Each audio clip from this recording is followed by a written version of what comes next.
they want to get Zaxi on something that he's comfortable with here in this picks and ban.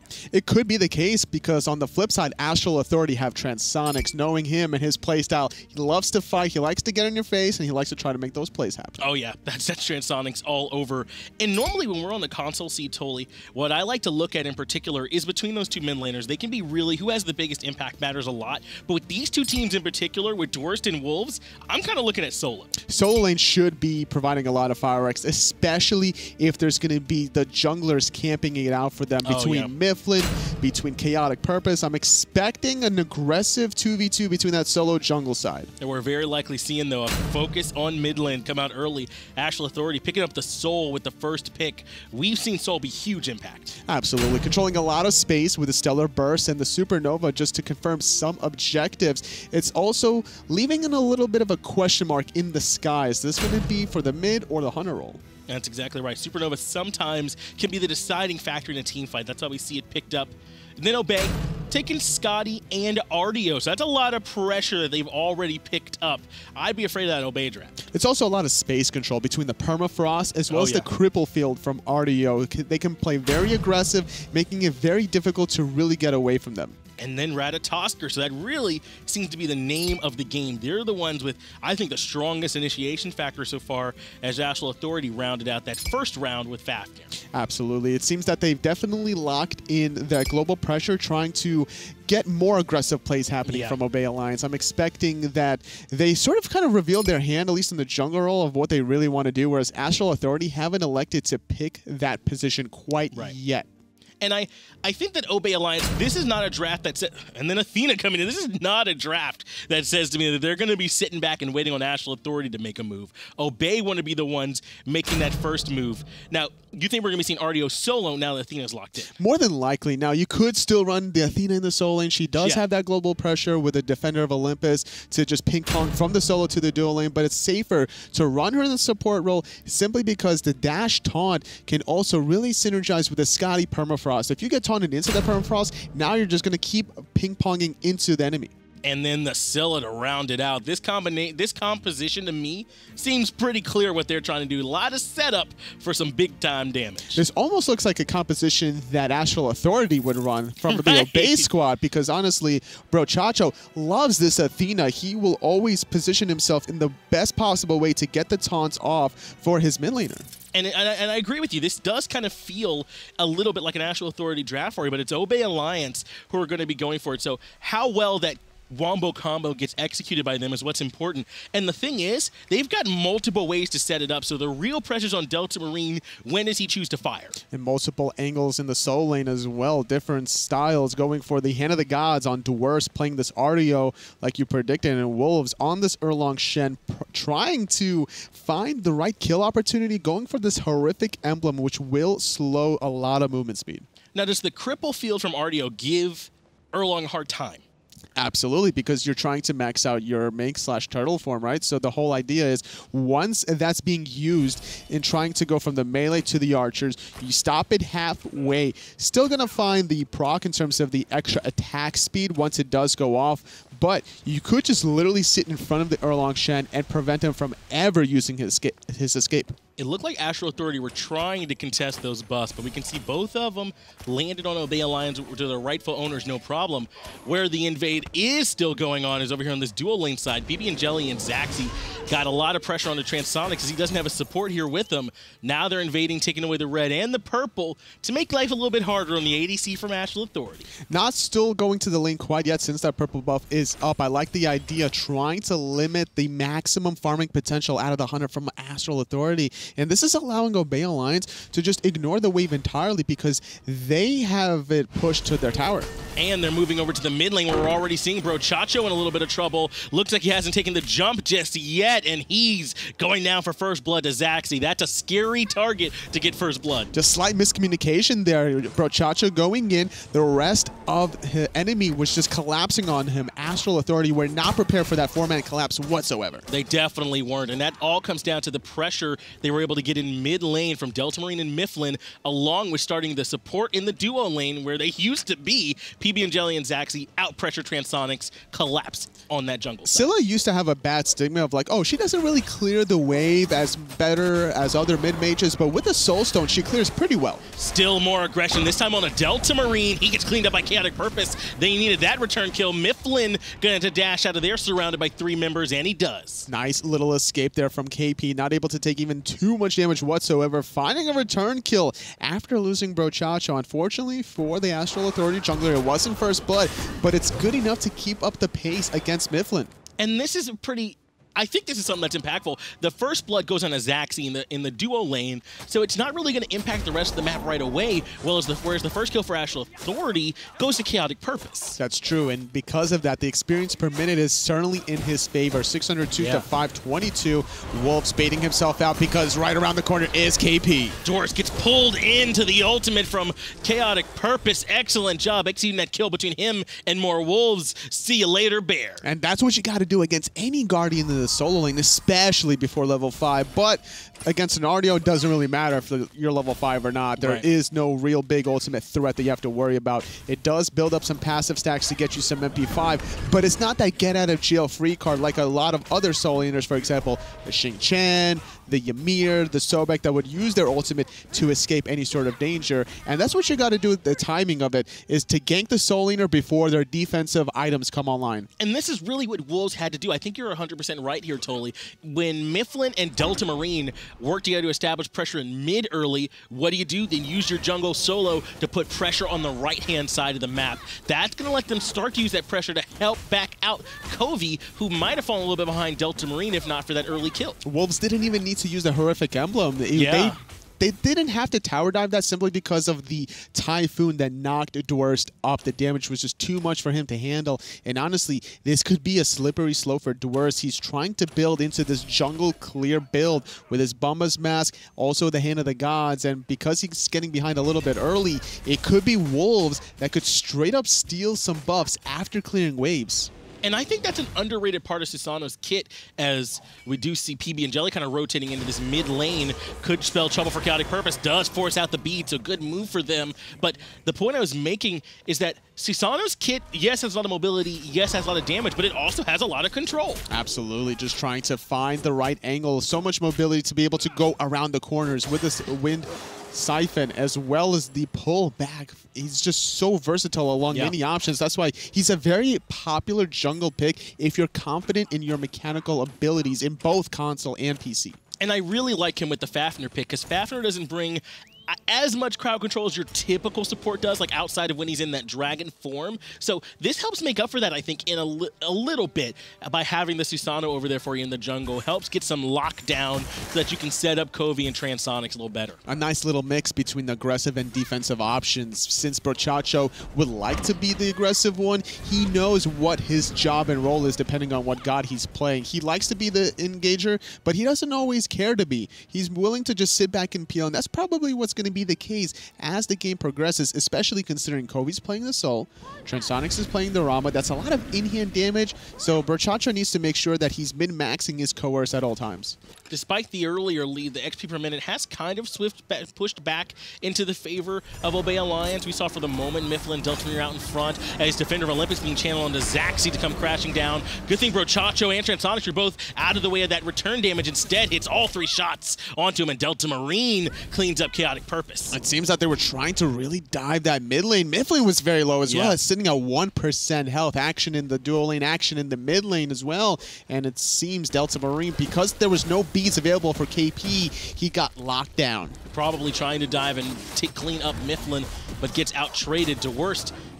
Having a little bit of a hard time here against Wolves in the solo. And the reasoning behind this is, even though you could try to cripple out the original Turtle or Mink form, the cooldown is a lot longer on Dwarf's side of things before he gets that Breastplate of Valor.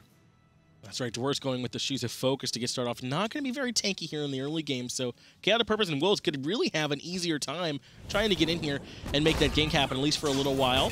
Pull back in, but PB and Jelly, good discipline from Covey, not to overreact, has those beats still available to recognize Mifflin wasn't quite in position to follow up. Jelly not maxing out his taunt quite yet, still sitting at only at level 7. Once you do max out that taunt, you can confirm a lot of damage. It's a 2-second duration, and not only can you confirm, you know, your other God's abilities is specifically the Scylla root crush combination, but also your own shield wall, which has a huge base damage. A sub 7-minute tower and solo laner goes down for more wolves. I would not be surprised if after that we start to see that Erlong Shen rotate a little bit more for Astral Authority, as clearly he's had all the pressure against Artio and Dwurst. Building into High Diversion is Wolves. He has Horrific Emblem. He can make those rotations and make that huge impact, whereas Dwurst, because he's a little bit behind, he needs to find a way back into the game. A slightly experience margin difference between Wolves and Dwurst, specifically around that 130 per minute mark, and that could slowly build up to the point where Wolves gets level 12 first, and Dwurst could still be sitting at about level 10.5. And I talked about this at the start of the set, the matchup between these two solo laners in particular and how important it was going to be. Wolves is a really dominant solo laner, and now he's got a little bit more freedom to rotate, as the Oracles do go in favor of Obey Alliance, but they want more than that. They're looking for Transonics, who gets forced out. Brochacho sliding for the moment, but he's going to be okay. Forcing out the ultimate from Brochacho means that it's going to be more difficult to go for the Gold Fury. Great recognition from Delta Marine, avoiding any Storm Kata damage from KP. He absolutely had to. Purpose could easily have locked him down there in that mid lane, but as you pointed out, no ultimate going to be available for Brochacho for a while. It's not just their ability to go after Gold Furies, but a lot of the control that Fafnir gets while he's in that dragon form won't be available either. Not only do they not have that ultimate, but Covey doesn't have boots. Rushing Book of Thoth. This isn't the power spike play that Astral Authority want for team fighting. They're still in farm mode right now, trying to increase the power out of their mid-mage before the action truly begins. And Wolves just continuing to give Dwurst a hard time in solo, not afraid of the gank. A lot of the times when that tier 1 falls, you don't see the solo push all the way that far up to the tier 2 tower to keep exerting pressure, but he's very confident right now, and he's trying to strip as much farm from this Artio as possible. And he's actually even maxing out his second ability there, almost fully clearing out those archers because of that cripple field. Normally, you want to max out the third escape ability simply because you're going to get so much more attack speed once you use the Mink, and then also a huge boost in that health shield.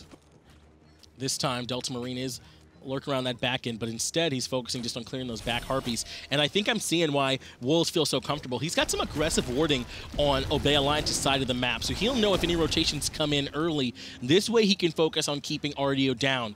How important is it to shut down some of the farm from Artio? Oh, it's going to be so key, but in the mid lane, even more key is trying to shut down Covey here, now finishing off his boots, getting him low enough, but still not using the beads despite that long duration taunt. He's being almost too cautious with those beads, I might say. He has still stayed alive. Maybe we'll not be able to say the same for Zaxi as Chaotic Purpose rotates in. The Aegis, though, is enough to keep him alive from that damage. PB and Jelly's here, taunting in Transonics takes a lot of damage. The turnaround forcing in the sky, but doing even more damage back to Zaxi. Brochacho trying to make sure that Transonics is going to get out of jail for free there, and that was a great turnaround play. Jelly was there at the right time, even didn't need to use his ultimate, and what's more crucial was that Zaxi elected to go for the Aegis, recognizing that he wouldn't really be in a position to get hard CC'd. As long as he has the Aegis, he'll avoid the damage from Transonics and KP's ultimate. And that's what worked out for him. He was able to just keep right on walking, get out of that engagement. Luckily, it didn't keep going for Astral Authority, as Delta Marine did rotate a little bit faster than Covey was able to. So because they backed off, it really didn't end up becoming much of a problem. And again, we see Wolves back and just continuing to be a bully in that solo lane. Very close game between such high-caliber North American console teams. 2-2 at the 11-minute mark. KP goes in for those left mid. Harpy Steel will still win one of them, but takes a decent amount of poke for his trouble without too much mana. At level 11, this could be a nice opportunity to do something around the gold. Now, Soul and Scylla can both have really big impacts in the late game, but do you think that you good stellar burst damage from Covey on the 3 members, but do you feel like either one's gonna have a bigger impact than the other? Oh, the Scylla by far and away, honestly. Or you're just waiting for that one juicy taunt into that triple root crush combination, not to mention the I'm a Monster resets. The fact that that mechanic is being able to reset her ultimate ability, that's the difference maker. Imagine if Supernova could reset if you kill somebody with Supernova. I don't want to imagine. Fire everywhere. That's what it would be. It would be fire everywhere. And you're right. Scylla gets a lot from that I'm a monster, but I think even better was what she said. Being able to set up the Sikkim into the crush damage, that's where Scylla really, I think, makes her money, because that's the ability to met her up more often. And it's where she can sometimes struggle compared to other mid laners, being able to consistently get damage out. Trying to do whatever they can here is Obey Alliance. They're trying to just hold off this 3-man onslaught in the mid lane, but recognizing that there's no buffs that they can potentially lose. Everything's been completed on their side of the map. They know KP's isolated on the right side, trying to find the pull. Will Jetstream in, and then Stormcutter right on out of there. And if I'm Obey Alliance, I'm trying to fight away from more wolves right now, who's pretty big. He's up at level 12. Only Zaxi out in front of him at level 13. Definitely significantly up ahead of Doors. 2-man taunt to the crush. There's that Sikkim to follow it up, but the shell is enough to keep him alive for the moment. But going back in further is Transonics. He has to go up into the air. Oh, no, but then there's going to be 4 members from Obey just waiting for him to land. Forced out into the Aegis. So many cooldowns. Mifflin is actually going to get intercepted. Astral Authority with a nice bait. And Delta Marine ends up falling at the back end of that to Chaotic Purpose. 2 members drop in favor of Astral Authority, and that's after Transonics rolled into 4. That's right. He just baited himself and did a crucial clutch Aegis. All eyes on Transonics, but no eyes on the rest of his team. And now the eyes are on the Gold Fury. PB Jelly and Doris are here. Doris charging in, but Wolves is here as well, keeping him zoned away for the moment. It's going to be between Covey and Transonics to DPS this, while Brochacho and Wolves got to keep them away. It's a 5-on-3. Gold Fury going the way of Astral Authority. They've confirmed it. Doris trying to get at least 1 kill before he takes a spill, but can he get out here? He stuns 3. He's dashing away. He's running into more Wolves, though, which could be more trouble. Brochacho and Wolves are here. They don't quite have it yet. The hammer toss was good, though, to lock him down. Transonics, perfect person to get credit for that kill. Gold Fury and 3 kills go the way of Astral Authority. Beautiful plays all across the board from Astral Authority with their 5th kill of the game. Things have certainly picked up the pace in the last 2 minutes with that play that Transonics was able to do. I'm not sure if that roll was intentional or not at first, because it seemed that he was rolling forward against the Scotty, or like he was sliding rather forward, and then he tried to roll on backwards there. But the way the Scotty permafrost works, because you're moving forward, you're going to keep moving forward. And it was the Aegis afterwards. Everyone dropped all their damage on Transonics the instant he hit the ground, and because the instant he hit the ground, he Aegised, all the cooldowns were gone. Transonics was probably the healthiest person in the fight after that because of the Aegis. Mifflin uses ultimate trying to intercept him as well, but that timing, like we were talking about, the relic selection, the choices, and timing of it was just too key. Obey Alliance overcommitted on that juicy hunter. And Transonics is going for just a straight-up damage build, while we're seeing Zaxi go for a build that's focused a little bit more on power and sustain, shift to shield, and actually building into a little more protection. That's something that Scotties can generally get away with simply because of the physical power provided. If you build into physical power, Kaldir will receive a benefit as well, increasing the charge dash damage from Kaldir. Not only that, the damage from your ultimate is going to increase. You don't necessarily need the attack speed or lifesteal if you're in the back throwing out the permafrost. Now, Astral Authority grouping around the Portal Demon, but they don't want to pull it just yet. Mifflin goes on the Covey, actually gets a 2-man stun, pretty big. Has to go through the Cosmos to get away, though, in the back. Brochacho in the Dragon form, looking to find someone to lock down for the rest of his team. Instead, though, they'll just disengage as Mifflin returns to base. And look at that AoE coerce. This Portal Demon will get absolutely melted here. Transonics on the left-hand side. Crush is waiting to be detonated, and it's still going to be Astral with the Portal Demon. Supernova comes down to confirm it. Doris in the back is getting pretty low, but Wolves happy to box against him. Kobe takes down PB and Jelly in the back, while Doris just tries to find a way to get out of there. Good crush over the top from Delta Marine. Stormcutter does get interrupted, but the beautiful pin from Wolves keeping Doris in place. Second dead member from Obey Alliance after this Portal Demon. We've seen some early Fire Giants in our days here, Finch, but I don't expect Astral to pull the trigger on this one. I think that that's the right call for him to go ahead and back off, especially with Brochacho's ultimate duration being over at this point. That core is a big part of where all their DPS is going to come from.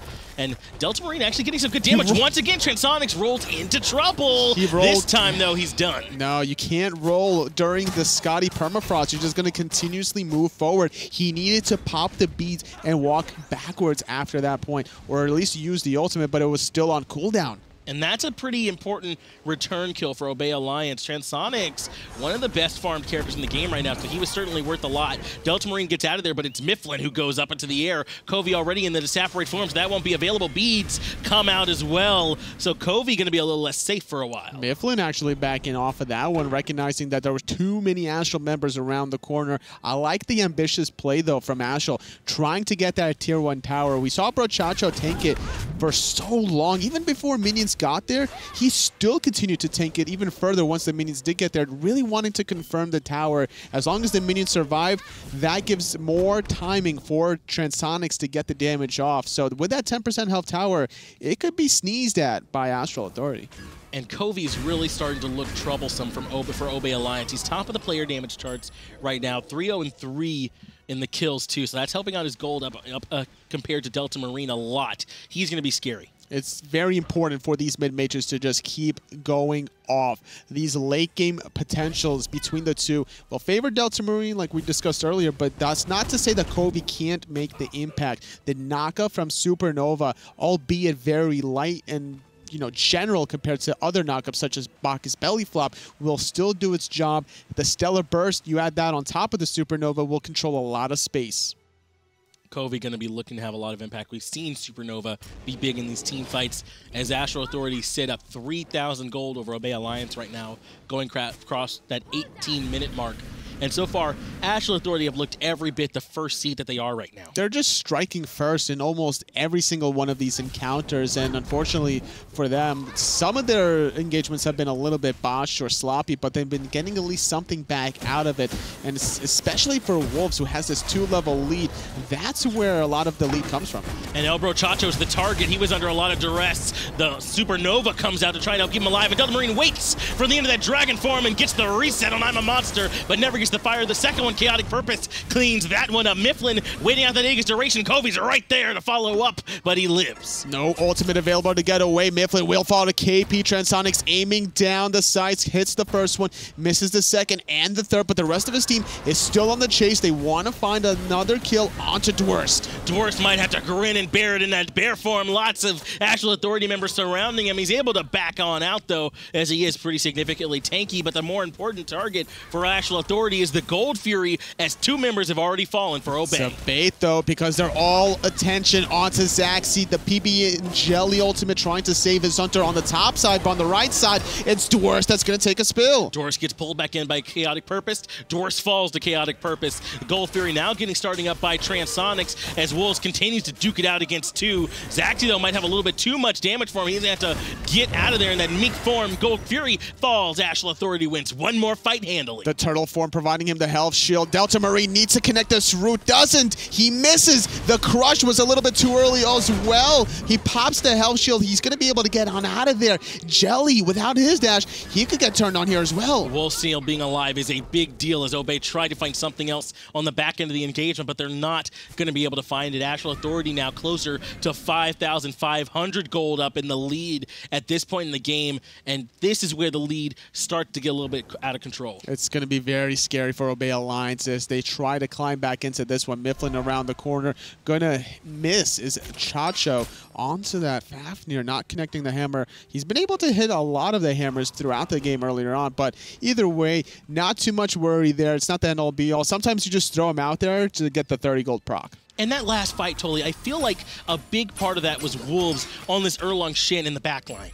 Yes, this Erlong Shen from Wolves has continuously got more and more pressure. After that one initial gank from KP on the right side, Wolves will be the full beneficiary of that one. He's always been really good about stalemating lanes if he has a losing matchup, but whenever you give him a winning matchup with a gank, he's just going to run wild. And because he got this Hide of Urchin very early in the game, recognizing that there's a physical jungler, a magical soul laner, covering both options, now has 5 stacks on that item. And he's just going to continue to be a terror for him, keeping Zaxi and I believe PB and Jelly busy in that last engagement while the rest of his team took down the Gold Fury and Dwurst, who just couldn't stand up to all the damage he was taking. Zaxi actually getting the better of this trade, and Sonic's in a lot of trouble. He needs to run away here, finally able to dash on backwards. Zaxi bullying Transonics away, but the respect from Transonics, he didn't use the beads or the Aegis. He could have easily fell there. Respect is one word. The disrespect.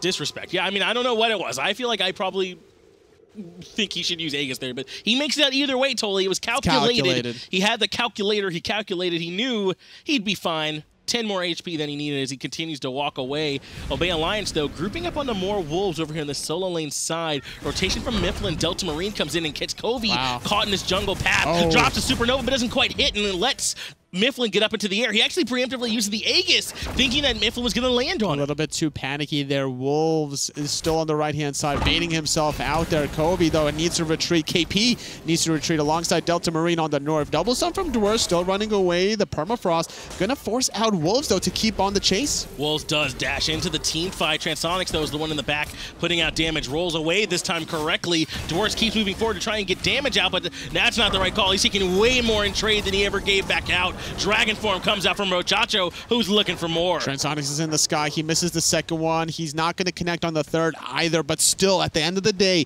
Astral Authority are a little bit healthier than Obey Alliance. Zaxi trying to do what he can against Wolves, but the rest of Astral are more concerned with this Portal Demon. Luckily, PB and Jelly has the Defender of Olympus, so he's right back into the fight. Immediately gets locked down, though, by Wolves and Brochacho, and the return damage is way too much. I'm a Monster does hit Wolves, but I don't know if that was the best target because he lives right on through the burst. Mifflin gonna have to keep running. Running on the north side, but look at what Covey's doing in the mid lane. He's able to melt the tier 2 tower. It was Dwarst trying to handle it, but not able to really stop it. Brochacho gonna slide into that tier 2 tower, stunning out Zaxi. Could spell a little bit of trouble. There is a mini wave here if Transonics wanted to push this a little forward, but instead he's gonna try to strip away the speed, but Dwarst finalizing it with the hand of the god. And this is good. Come back to the objective. They got a little bit spread out. They moved away from what their original goal was. At the end of that fight, they recognized come back to Portal Demon. Now Dwarf's having to stun and dash out of there as everyone used the Portal Demon to come right back in. But Astral Authority now sitting up 8,000 gold, 11-4 in the kills.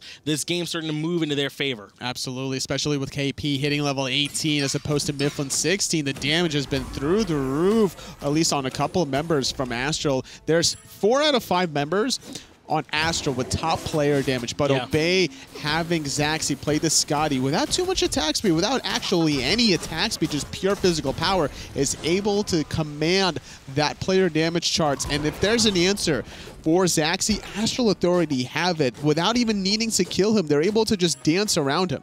And that fight had an interesting start to it. It looked like a lot of Obey Alliance were trying to catch out Wolves on this right-hand side, so that meant Mifflin and Covey kind of both rotated to the fight and met there in that jungle path. And Covey, I think, had a chance to kill, but the Supernova was a little off the mark. They both end up spreading out as Covey gets taken down by Delta Marine.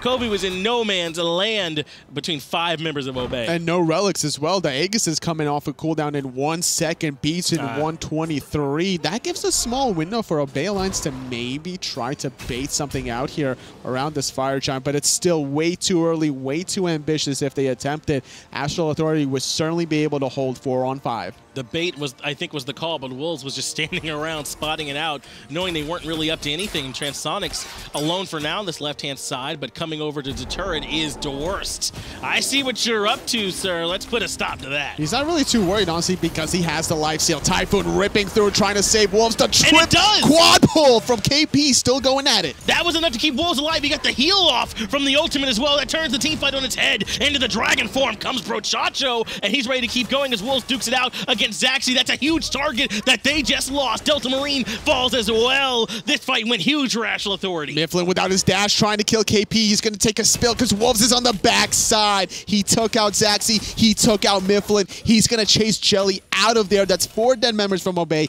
and Astral Authority are looking so good in this set. And if I'm Astral Authority, I'm asking Chaotic Purpose what kind of drink he likes so I can buy him one. Coming up huge on that Susano in that last engagement to get more Wolves out of trouble. Let the heal come off. That turns the entire team fight totally. Absolutely, because he's so tanky. Level 18 on this Erlong Shen. 9 stacks of the Urchin after that successful 4 for nothing. Shogun's Kusari, Height of Nemean Lion. He's able to just be that tanky absorber with the thorns as well. It's so difficult for Zaxi and Delta Marine to get the damage off that they want. Now the Fire Giant will be the call, and looks like no one from Obey Alliance has a chance to slow this one down. Astral Authority already 11,000 gold in the lead. This will only exacerbate things further for Obey Alliance, who despite playing well have just not had quite enough to take it to the top card in North America. Both of these teams very momentum driven, and it's very difficult to stop either of them once they do get the ball rolling down that hill. And Astral Authority with such a commanding lead here,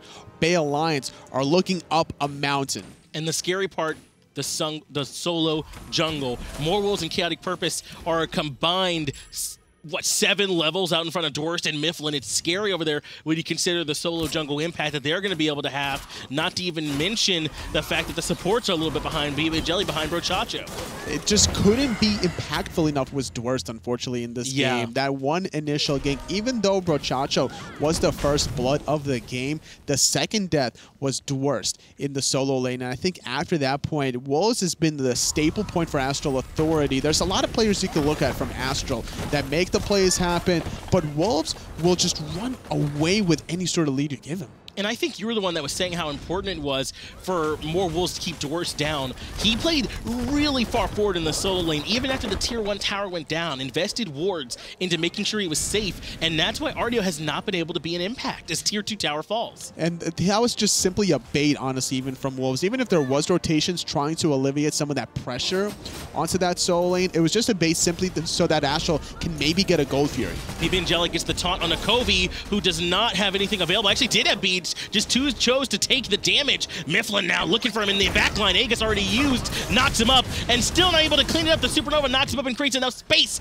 Taunt comes out from More Wolves to pull them all back into Chaotic Purpose. Typhoon knocking up 3. Mifflin forced the Aegis away. Wolves still chasing the backline alongside Brochacho. Transonics is going to roll right in, trying to get those Phoenixes in the sky. Connects onto Delta Marine 1, 2, forcing out the Aegis, holding on to the third shot. Not going to hit the mid Scylla, but instead will confirm the first Phoenix of the game. Mifflin gets pulled back in. Mifflin gets deleted. Chaotic Purpose continuing to run a train here on Obey Alliance. Dwarf falls as well. I'm a monster, just not having the impact that they need. Transonics crippled for the moment, leading Chaotic Purpose to yet another kill, sitting 9-1 and 6. Phoenix in left falls. Titan, it's gonna fall next. Look at it get shredded, Toli. 18-5, read the score, and Astral Authority claim the first game of this set.